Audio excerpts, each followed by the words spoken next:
Reikia įspręsti štai tokią lygčių sistemą. A minus B lygų šaknis iš 13, o A plus B lygų 5. Na ir apskaičiuoti sandaugą. Sudedu abi lygtis. A plus A 2A, minus B plus B 0, nieko nelieka ir lygų šaknis iš 13 pridėti 5. Padalinu iš 2, gausiu šaknis iš 13 pridėti 5 padalinta iš 2.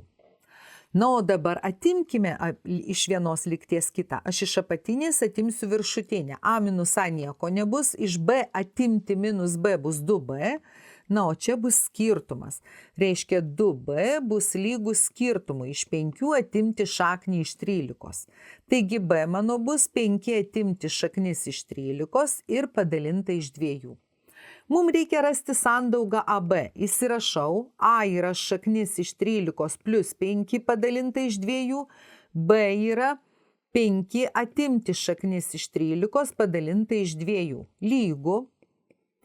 Vardiklius tiesiog sudauginu 4, skaitiklyje pritaikysiu kvadratų skirtumo formulę. Čia yra 5 minus šaknis iš 13, 5 plus šaknis iš 13. Pagal formulę yra A kvadratu minus B kvadratu. Tai 5 kvadratu minus šaknis iš 13 kvadratu.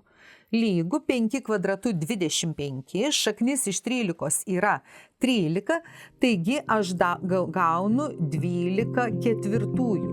Gaunu lygiai 3.